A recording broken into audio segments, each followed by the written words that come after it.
gonna let you guys in on a little secret. I actually like Forspoken. The internet, however, hates this game. It's not the prettiest or most performant game. It was built on the Luminous engine, an engine known to be troublesome for Square to develop on, and the demo was probably the worst showcase for a game. Those are things that can turn people off from a title, but hate comments towards those who like the games, harassment and live streams just because the streamer likes the game, and review bombing? What? There have been plenty of games I didn't like, but I've never review bombed or judged others for liking a crappy game. At first, I was nervous about the game, making a video blaming the demo as to why, but I was still curious after following this game for 2 years. So after spending $70 day one, I'm still wondering, why does everyone hate Forspoken?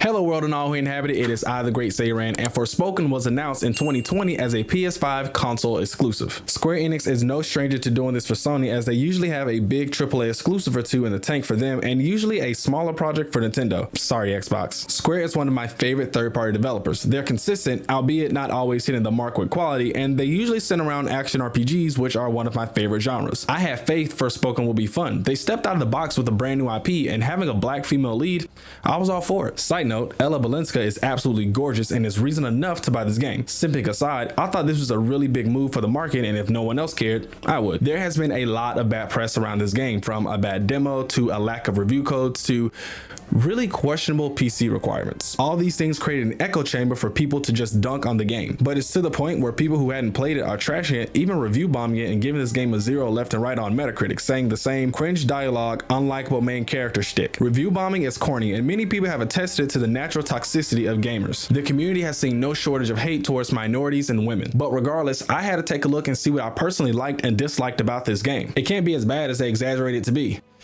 can it?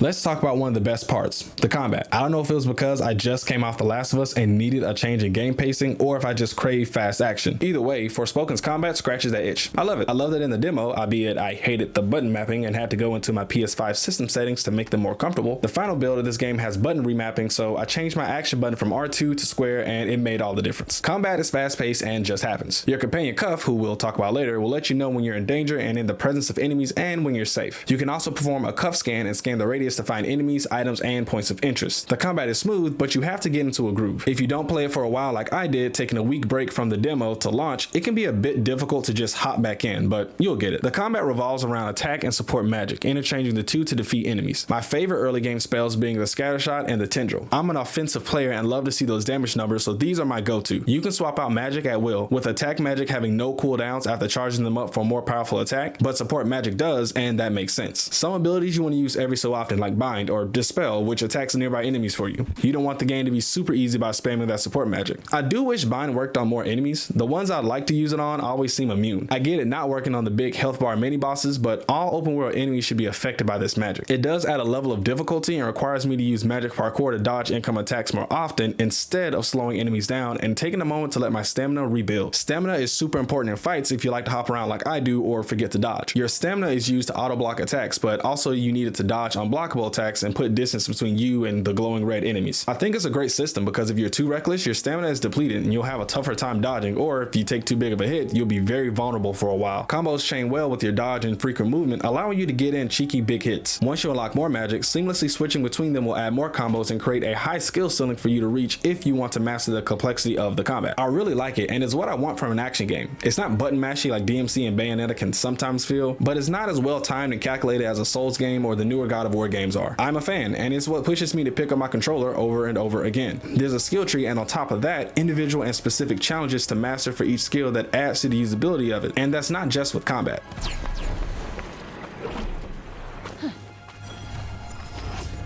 Traversal around this huge open world is fun. I was initially annoyed by how quickly my stamina was used up and how long it took to come back, but after looking at my skill tree and completing some challenges specifically for my parkour magic, I really like it. Just as you get more combat options, you also get more traversal options, like a zipline for example. These can be used in combat, but they also make the world more fun to explore. I actually think there's a lot to do in this open world. Every point of interest either gives you more lore and background story on Athia, the world you're in, or it gives you a new ability or skill that can help you in your fight against the Tantas. It doesn't seem trivial to explore these options. If you care about the lore, it's fun. If you want to beat the campaign and lean more on combat than story in games, it's fun. New gear with useful abilities are found in underground labyrinths, and finding them allows you to add their abilities to other gear you already have that you like. You can also equip abilities with the paint on your fingernails, which is very unique and helps create the best build for you. Right now I have passive healing and beefed up health with big offensive damage and crits because I'm an offensive player. I'm usually turned off by gear and equipment UI, but Forspoken makes it easy. It's simple. This one thing does these three things, and here's the percentage at which they do them. Simple. I don't need a blurb on what type of armor it is or who in lore made it. That's cool, but I've never really cared for it. To me, it's just extra reading in an action game. I couldn't go very far without finding something interesting or cool to discover. I had to force myself to ignore points of interest in order to progress through the game's story. There are some fan service cat stuff I don't care about in the quest, but rewarding players with experience points, gear, and new skills is usually worth exploring whatever you're interested in. She is the one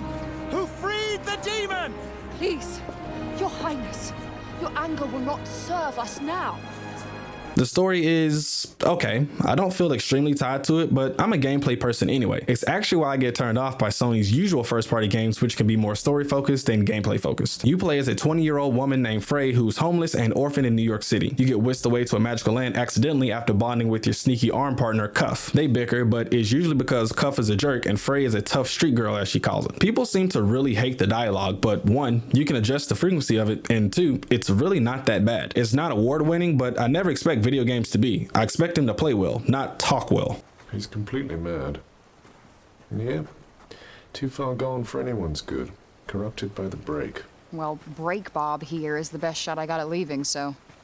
That's quite worrisome. I don't cringe at the dialogue. I like that she uses well-placed slang in certain aspects since she's from New York and there's some of the weirdest talking people out there. It's endearing, but I speak slang. I can be professional, but Frey doesn't sound any different from my friends back home. If the way a character talks stops you from playing a game, cool, that's your opinion. But it's also my opinion that that's a silly opinion. I keep seeing that reason being recycled as to why it's a bad game, but you need a lot more than that to be a bad game. There's a bit of talking in combat, but it's usually background noise to me since I'm usually pretty interested in the combat itself than whatever the characters are saying. Other aspects of the story are fine. I really like Frey seeking vengeance for the death of Olivier in the first few chapters, but the pacing was weird. It was like they didn't have enough time to really make the player feel for their relationship, so her death didn't hit as hard as it could have. Sila's attack shows us one thing.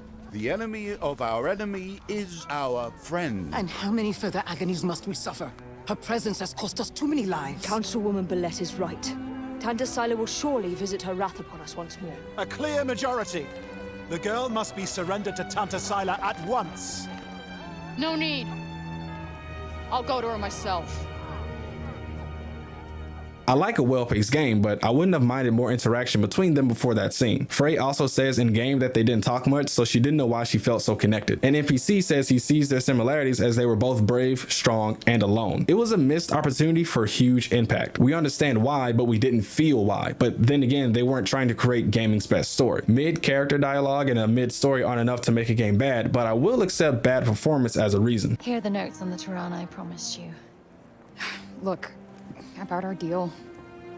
Your dad's journals all got burnt up in the guild when we escaped. This game looks meh. I'm not particularly a graphic snob. I play on a 1080p 144Hz monitor and most games just add sharpness and detail when I switch to quality mode. But this game has moments where it just looks soft. I switched between performance mode and quality mode often just to check, but I don't have the tools to measure it. I can just see this game's resolution dip from eyeballing it. It's definitely the engine this game uses, as the PS5 is more than capable of running Forspoken, and that engine is known for being difficult to use. It's not the biggest deal in combat, and most other times I don't notice, but it does annoy me here and there. Also, the frame rate dips. I can't tell you by how much, but I can notice stutters here and there, and sometimes it feels like the game goes from 60 FPS to what I assume to be high 40s. That's not okay for a $70 game. I'm having fun, but I am a bit annoyed at the performance issues. This is a PS5 console exclusive with a PC port that has horrendous requirements for playing it as well. I just expected better performance. I've bought day one $70 games before, but since I have Game Pass, they were usually Sony's first party titles, which are usually worth the price of admission. All third parties haven't jumped to the $70 pricing, so if I'm interested in the game, it's usually $60. If you're asking gamers for $70 day one, you better come with God of War Ragnarok comparable levels of performance. That's it, no questions asked. I understand players' frustration on this front, as I'm also disappointed. The softness, the fluctuating refresh rate, and the pop-in on a $70 title is a no-go. But instead of complaining about it over and over, you could just not buy it. This game has issues and it's not perfect, but moaning and groaning over it all day, every day is just a waste of energy. Your wallet speaks louder. I can't recommend Forspoken at $70, but I can encourage you to try it on a sale. I'm not going to be overly hype about it and say spend $70 on it today, just like I'm not going to be overly negative about it and say it's a 0 out of 10 game. I'm going to be honest, and if my brother asked me about this title, I'd say I had a lot of fun. I think it's a good game, but probably not worth $70. Wait for a sale. So yeah, that's pretty much my Forspoken experience. I do want to go back and 100% this world and see what all it has to offer, but once Hogwarts Legacy drops, I'm probably going to uninstall this game to make room for that monster. What did you think about Forspoken? Let me know down below. Be sure to like, comment, subscribe, all the good stuff, and I'll catch you in the next one. Peace.